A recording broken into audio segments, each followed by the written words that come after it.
हाँ, श्रीमान राहुल जी, नमस्कार सर। अपना पूरा परिचय दे दें। सर मेरा गांव पुठोली है और चंदेरिया मेरी लेबोरेटरी है, लक्ष्मी लेबोरेटरी के नाम से। और लगभग 6 सालों से हमारी क्रिकेट प्रतियोगिता हो रही है गांव के अंदर। हर साल टूर्नामेंट होते हैं और लगभग 150 मेंबर रहते हैं यहाँ पर। और बाकी चंदेरिया में भी लगभग 50 एक मेंबर यहाँ रहते हैं और आसपास जैसे बटवाड़ा गांव है वहाँ पर भी लगभग 40 एक मेंबर वहाँ रहते हैं अपनी दमामी समाज के। यहीं पास में जैसे नेतावल गांव है तो वहाँ के हमारे अध्यक्ष साहब हैं। और क्या नाम उनका? उनका कैलाश जी नेतावल के नाम से प्रसिद्ध है वो। और वही मतलब हमारे 5 गाँव की वो 12 गाँव की जो भी है वो कार्यकारिणी वही संभालते हैं, उसके अध्यक्ष हैं। और बाकी जैसे अपने पास जैसे आछोड़ा हो गया, जैसे नगरी हो गया, आंवलेड़ा हो गया, इधर बस्सी बेल्ट हो गया और इधर मोलिया गांव हो गया, ये सब मतलब इसी में आते हैं 12 गाँव में आते हैं। सर, अपने पुठोली में परिवारों की कितनी संख्या है? पुठोली में सर कम से कम तो भी अपने परिवार है लगभग 150 मेंबर होंगे सर। 150 मेंबर है। और चंदेरिया में? चंदेरिया में मेंबर कम से कम 30 एक मेंबर हैं सर। 30 मेंबर, दोनों को मिलाकर अपन लगभग 250 मेंबर हो गए। ठीक है 180 मेंबर। सर, अपने वहाँ पुठोली में कौन सी गोत्र है और उसके अलावा और कौन सी गोत्र इनमार रहती है? तो अपने वहाँ पड़ियार गोत्र है सब, देवदा पड़ियार हैं जी। और ये सब जोधपुर से आए हुए हैं।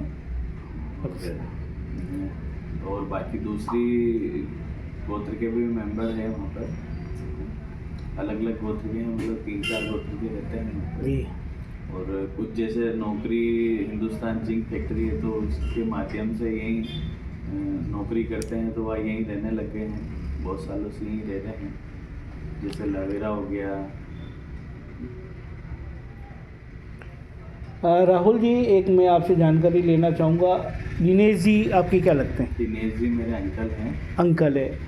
मैं सर चैनल के माध्यम से बताना चाहूँगा कि दिनेश जी पड़ियार, इनका साहब दमामी समाज के युवाओं को काफ़ी सहयोग रहा है और इन्होंने सदैव प्रयास किया है कि हमारे दमामी के जो भी व्यक्ति है हो सके कोशिश करके उनको इस चंदेरिया में जो जिंक की फैक्ट्री है इसके अंदर उन्होंने कई लोगों को लगाया है, नौकरी दी है। कम से कम 2-4 हज़ार से भी ज़्यादा होंगे जी। जो अपनी कास्ट के तो नहीं है, अदर कास्ट के लोगों को भी उन्होंने नौकरी लगाया है और आज रोजगार पा रहे हैं और उनके परिवार सकुशल हैं और स्वस्थ है एकदम। सही मायने में देखा जाए तो सर समाज सेवी वही होता है जो लोगों को पद पर रहते हुए रोजगार दिलाए। तो आपने, आपके अंकल जी ने सदैव प्रयास किया है दमामी के लोगों का भला करना। मैं तो बहुत शुक्रगुजार हूँ कि आपके में दिमाग में ये सोच है। दूसरी, आप क्रिकेट भी चला रहे हैं और दमामियों की एकता के लिए 5 साल से क्रिकेट चल रहा है। सर, मैं ये जानना चाहूँगा कि अपने आसपास के गाँव में कितनी संख्या 12 गाँव की हो सकती संभावना? कम से कम तो भी 2-3 हज़ार पब्लिक होगी आसपास की 12 गांव की, जिसमें चित्तौड़ भी 8-10 किलोमीटर ही है। चित्तौड़ भी लगभग वहाँ पर भी अच्छे खासे मेंबर हैं। और पास में जैसे बस्सी आ गया है तो बस्सी में भी लगभग 101 मेंबर हैं जी। आसपास जैसे छोटे बड़े गांव करके हो ही रहते हैं सर। अपने चंदेरिया पुठोली के अलावा आपका शहर से भी संपर्क रहा है, तो शहर में जैसे गांधीनगर में और ऐसे कई कॉलोनियां हैं जहां अपना व्यक्ति निवास करता है, तो क्या बाई नेम क्या आप बता सकते हैं किस में कितने लोग? जैसे सेगवा गांव, सेगवा है, सेगवा के अंदर में भी जानकारी ली मैंने रमेश जी सर से, तो उन्होंने बताया यहाँ पे 300 लोग हैं। ठीक है, तो एज इट इज़ गांधीनगर है, उसके अलावा और कौन कौन सी कॉलोनियाँ हैं? गांधीनगर है सर, कुंभा नगर है जी, है ना, तो ज़्यादातर तो अपने ही और मधुबन में है जी, और उधर ही रहे ज़्यादातर। क्या मान लें संख्या, जैसे आप कार्यक्रम करते हैं ना कभी, तो कितने संख्या में लोग आ जाते हैं? लगभग सर कार्यक्रम में तो 1000 प्लस पब्लिक हो जाती है। 1000 प्लस होती है। सर, आप जिस संगठन के अध्यक्ष हैं, आपने अब तक इस संगठन के तहत अपने कितने लोगों को जोड़ा और कितने कार्यक्रम किए? सर हमने कम से कम 5 से 6 बार कार्यक्रम किए हैं चित्तौड़ में। चित्तौड़गढ़ में। जैसे हमने जोगड़िया माता पैदल यात्रियों के लिए लंगर लगाया है और कम से कम निरंतर 3 सालों से वो लंगर चल रहा है। और लास्ट में जब समापन होता है तो उसमें शस्त्र पूजन भी होता है। और उसके बाद जैसे किले के ऊपर जब भी मतलब कार्यक्रम किले के ऊपर भी जैसे जौहर मेला जो भरा था उसके अंदर भानु जी और अरुण गांधी जी के जो वहाँ पर वो मूर्ति बनी हुई है उसके वहाँ पर हम लगभग 3-4 सालों से जैसे नींबू शिकंजी हो गई या फिर और भी बहुत सारी चीज़ें हैं जैसे छाछ हो गई ऐसी अच्छा वितरण करने की वो रखते हैं। तो हर साल करते हैं हम, जो भी मेहमान आते हैं उनको पिलाते हैं। तो बैनर संगठन का ही लगता है? जी सर, बैनर संगठन की। मतलब रणधवल राजपूत जो है लोगों को शिकंजी भी पिलाता है, छाछ भी पिलाता है, यानी कि यदि गर्मी में वो व्यक्ति परेशान हो तो ठंडक पहुंचाता है। बहुत अच्छा काम करते हैं सर। दूसरी एक बात और जानना चाहूँगा सर कि ये आपका रणधवल राजपूत संगठन क्या हमारे समाज के अंदर आजकल कुरीतियाँ फैल रही है, जैसे कि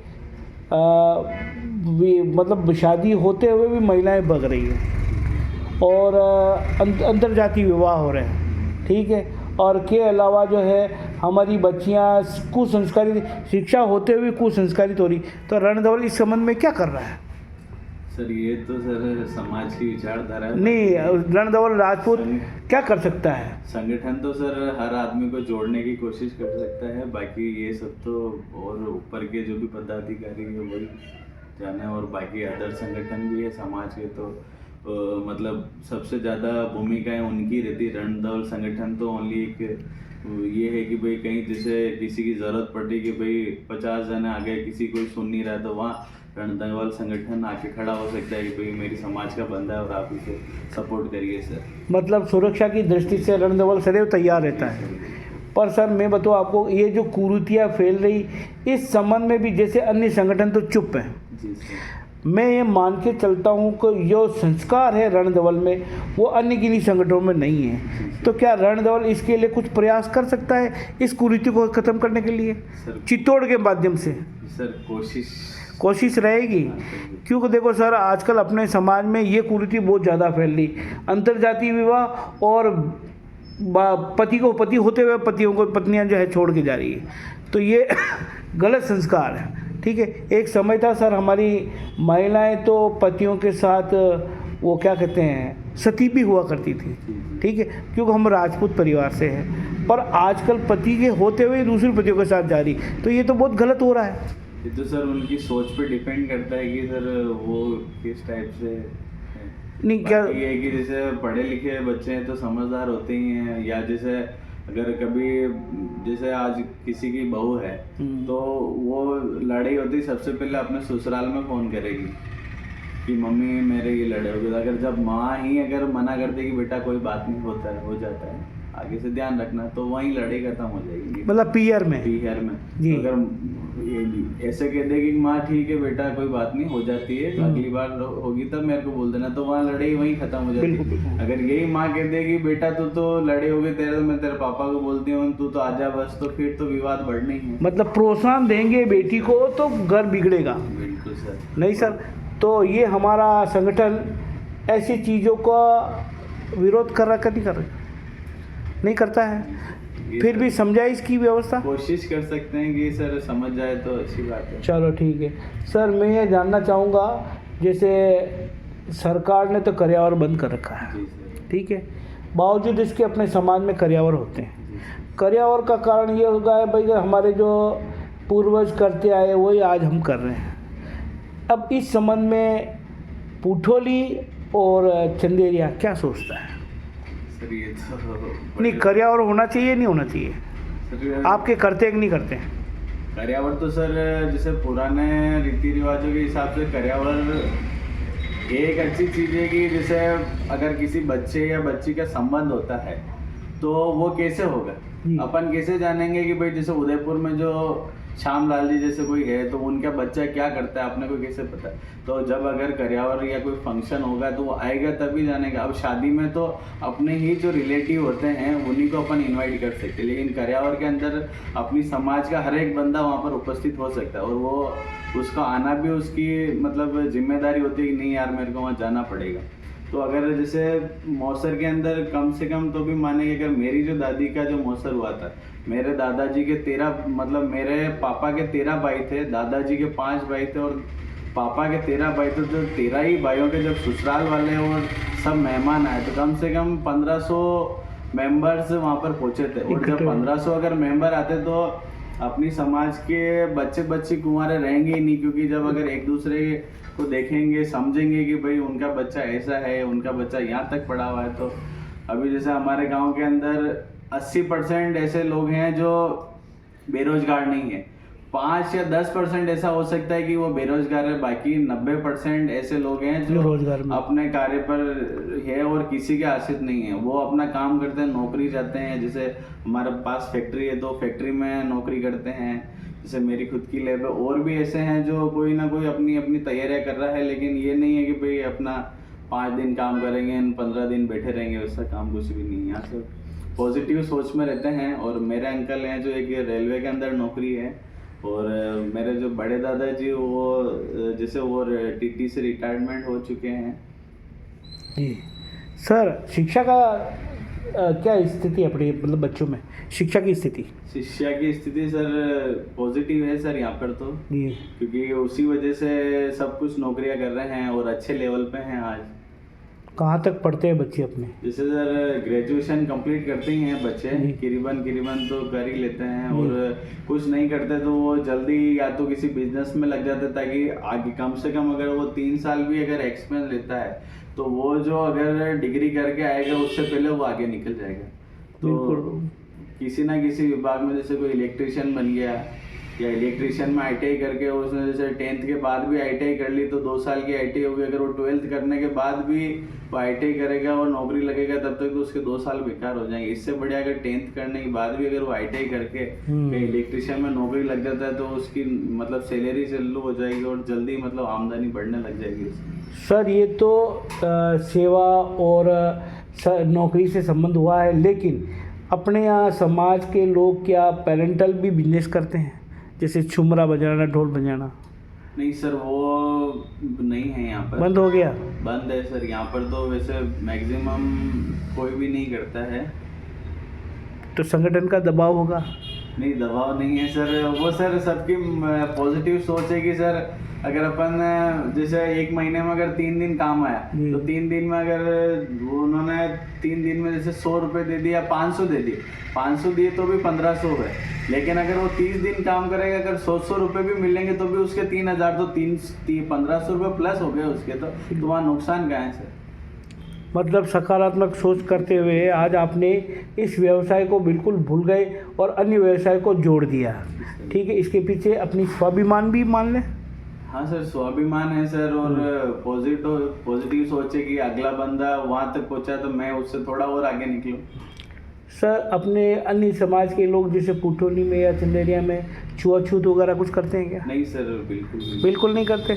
मतलब सामाजिक आपको सम्मान दिया जाता है? बिल्कुल सर। अपन अगर अच्छी पोजीशन पे होंगे तो लोग झुक के सलाम करेंगे सर। अगर अच्छी पोजीशन पे नहीं होंगे तो वो कहेंगे कि वाह यार आया होगा, रहने दो। मतलब वो तो किसी भी समाज का हो, यदि व्यक्ति आर्थिक रूप से कमज़ोर है तो उसके साथ तो दुष्पराध होगी, और आर्थिक रूप से सक्षम है तो शायद कोई भी आपका अपमान नहीं करेगा। बहुत अच्छी बात कही सर। राहुल जी, आपने इस चैनल को समय दिया, आपका बहुत बहुत धन्यवाद। अब आप अपने मुख से क्या समाज को संदेश देना चाहेंगे? सर संदेश तो ये है कि जब तक पढ़ोगे नहीं तब तक पढ़ोगे नहीं, और पढ़ना आपको पड़ेगा, क्योंकि आप नहीं पढ़ोगे तो आगे वाली पीढ़ी कैसे बढ़ेगी। और पहले कम से कम तो भी अपनी समाज के लगभग 50 से 60% लोग नौकरियों में थे।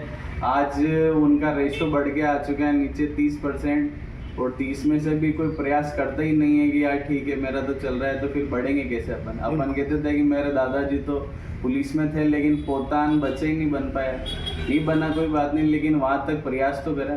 बिल्कुल बिल्कुल सर, बहुत बहुत धन्यवाद। आपने जो हमें इतने अच्छे विचारों से हमें समझाया, बताया, जानकारी दी, और के अलावा आपका जो दमामी समाज के प्रति एकता में लाने के लिए टूर्नामेंट की जो योजना बनाते हो और इसको 6 साल से निभा भी रहे हो, और सबसे बड़ी बात सर, दिनेश जी आपके जो अंकल जी हैं, उन्होंने इस समाज के कई लोगों का भला किया है। तो मैं तो ऐसे व्यक्ति को साधुवाद देना चाहूँगा कि आप ये समय सदैव करते रहें और समाज का आशीर्वाद लेते रहें। सर बहुत बहुत धन्यवाद।